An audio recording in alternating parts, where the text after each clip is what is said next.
Também te contamos agora que o ex-banqueiro Daniel Vorcaro procura um novo advogado que o ajude a tentar uma terceira proposta de delação premiada. É uma apuração da nossa analista Larissa Rodrigues que você encontra no site da CNN, te trazendo aqui o que a Larissa nos informa. Que familiares de Daniel Vorcaro procuraram ao menos 3 escritórios de advocacia de Brasília na última semana, em busca de um nome para assumir a defesa dele. São advogados criminalistas renomados que poderiam destravar esse processo de delação premiada. A informação foi confirmada à CNN por pessoas próximas ao ex-banqueiro. Elas disseram também que a possibilidade de voltar para a Papuda assustou Daniel Vorcaro. E tentar uma nova delação o faria escapar da transferência e continuar preso na sede da Superintendência da Polícia Federal, em Brasília. Vorcaro teria se mostrado favorável a apresentar dados mais robustos, mas a Polícia Federal não acredita que ele apresente fatos novos. 2 tentativas de delação premiada do ex-banqueiro foram recusadas pela Polícia Federal e também pela Procuradoria-Geral da República. E aí eu falo com o Theo Cury, está de volta aqui ao meu lado, o nosso analista.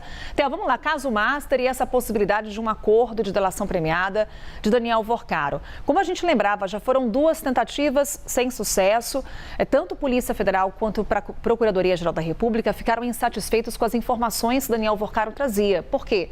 As investigações estão avançando e o que o Daniel Vorcaro apresentou até aqui foi insuficiente. Não foi suficiente, não para em pé o que ele apresenta. Há uma avaliação, tanto na Polícia Federal como na Procuradoria-Geral da República, de que o Daniel Vorcaro tem mais tentado se blindar do que, de fato, admitir crimes e apontar o dedo para outras pessoas que tenham participado desse esquema criminoso com ele, então, e que, obviamente, não tem apresentado provas suficientes para que esse acordo pare em pé, porque o acordo pressupõe que o delator vai apresentar informações novas, informações inéditas e informações que também corroborem o que a Polícia Federal já tem, além de conseguir comprovar a capacidade dele de ressarcir os cofres públicos pelo prejuízo que foi causado pelo esquema criminoso que foi comandado por ele. Há uma percepção, tanto na PF como na Procuradoria-Geral da República, que ele não conseguiu nenhum desses 3 itens.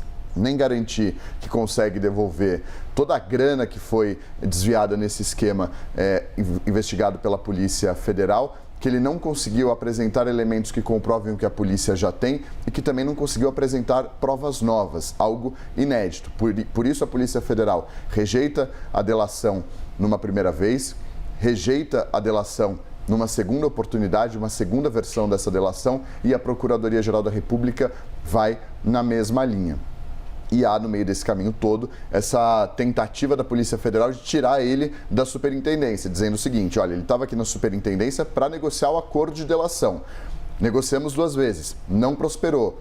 Não adianta mais ele continuar aqui. A defesa pede para ele ir para domiciliar e a Procuradoria-Geral da República fala: para domiciliar ele não pode ir porque nada mudou no cenário dele a ponto de permitir esse benefício. Nessa semana, o ministro André Mendonça deve tomar essa decisão. No meio do caminho, ele está tentando achar um novo advogado. Apuração da Larissa Rodrigues. Trago de informação aqui também que um dos advogados que ele procurou foi o escritório do advogado César Bittencourt, que foi quem defendeu o tenente-coronel do Exército, Mauro Cid. Foi a grande delação premiada dos últimos tempos, a mais recente, mais abrangente, que levou, de fato, a um efeito prático: a condenação de uma série de pessoas na ação penal da trama golpista, entre essas pessoas, o ex-presidente Jair Bolsonaro. Então, esse escritório já foi sondado, já há essas conversas sobre a possibilidade de esse escritório fechar essa defesa e participar dessa defesa. Mas não é o único. Há outros escritórios também que estão sendo sondados, porque está nesse momento de prospecção, para saber, até para os advogados entenderem o que pode, em que eles podem contribuir. São advogados que têm experiência na atuação nos tribunais superiores, em especial no Supremo Tribunal Federal, e para entender também o que o Daniel Vorcaro pode apresentar de novo para que uma terceira versão não seja rejeitada. Vale lembrar, né, a transferência do Daniel Vorcaro para a Superintendência da Polícia Federal lá em Brasília aconteceu justamente em meio a essas tratativas de um acordo de delação premiada.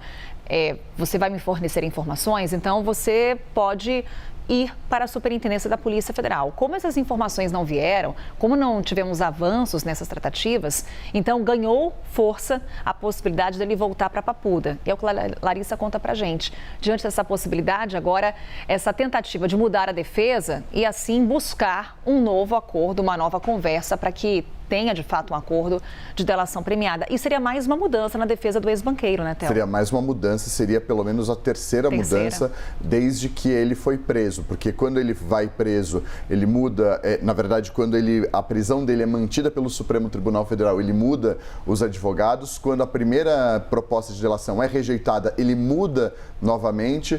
O Sérgio Leonardo, que é o defensor que estava também desde o começo, ele segue à frente desse caso e agora há conversas para uma recomposição, não completamente uma saída do Sérgio Leonardo, mas porque ele é amigo também do Daniel Vorcaro há muitos anos, conhece ele há muito tempo, então seria mais uma recomposição dessa banca de defesa do Daniel Vorcaro com esse objetivo. Primeiro, manutenção dele em um local que seja mais apropriado para as tratativas e negociações e, segundo, essa tentativa de convencimento e o êxito no convencimento tanto da PGR quanto da polícia ou da Procuradoria-Geral da República, porque também não está descartado.